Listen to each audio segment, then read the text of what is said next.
ben sendikalı diyemiyorlar. Etiketli sen işte. Ben bundan araştırdım.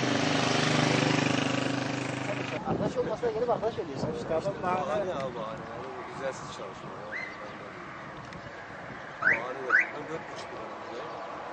Bir hala düzensiz çalışma. Bir hafta o, bir hafta. Bir 7 gündür biz buradayız. Arkadaşlar sırf sendikalı olduğumuzdan dolayı bize işten çıkarttılar. Çıkarttığından beri buradayız. Burada olmaya da devam edeceğiz yani. Bizi işe alana kadar. Ahmet Kılıç, 2,5 yıldır burada çalışıyorum. İşte yaklaşık 57 gündür buradayız, direnişteyiz. İşte sudan sebeplerden dolayı bahane bularak bizi işten çıkardı. Sendikaya üye olduk. Duyulduktan bir hafta sonra işte tek tek çıkartmaya başladı. Diğer arkadaşlar da atacaktı da işte durum gençlerin sandığı gibi olmadı. Ya biraz ters tepti kendilerine karşı. O yüzden şu anda çıkarmayı durdurdu. Yani sonuna kadar buradayız. Bizler öncüydük. Yani örgütlenme öncüsüydük. O yüzden isimlerimiz içeriye gitmişti bizim. Hatta bizi çıkarmazdan bir hafta kadar önce biz isimlerimizin içeriye gittiğini öğrendik. Liste yapmıştı. 4 kişi. Bir diğer arkadaş imzayı atıp gitti o. Bizim üçümüz buradayız. İşte birer gün, ikişer gün aralıklarla, birer hafta aralıklarla hepimizi tek tek çıkardı. 4,5 yıldır burada araç muayene uzmanı olarak çalışıyorum. 4,5 yıldır bir sorunum yoktu. Sendika üyeliği olduktan sonra patronum beni çağıraraktan işte sen sendikaya kaydolmuşsun. İşte bunlar iş değil. Sendika size ne veriyor? İşte 1450 maaş veriyorsa sizin maaşlarınız da zaten ona tekabül ediyor dedi.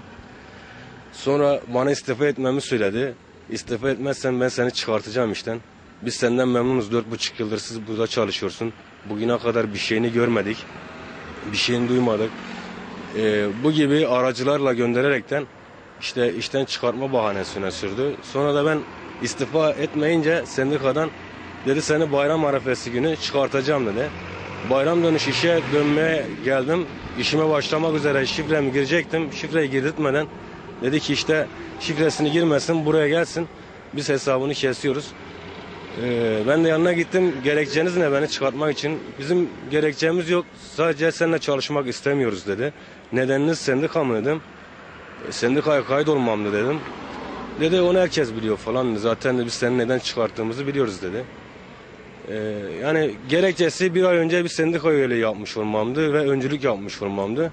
Evet sendikalı niye oldun diye bana işte kozmik odamız var bizim içeride. Kozmik odaya yani patronun özel görüşme odasında çekti benimle konuştu dedi böyle böyle işte sendikadan istifa etmediğiniz takdirde buradaki 15-20 kişiyi biliyorum.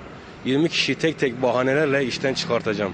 Taceddin Baytaz diye bir müdürümüz var o kullandı. Dedi böyle böyle de hepinize bir bahane edeceğim. Hatta ondan sonra da işte etiket bahanesiyle arkadaşımız benden sonra çıkarttı. Biz de burada direnişteyiz bekliyoruz.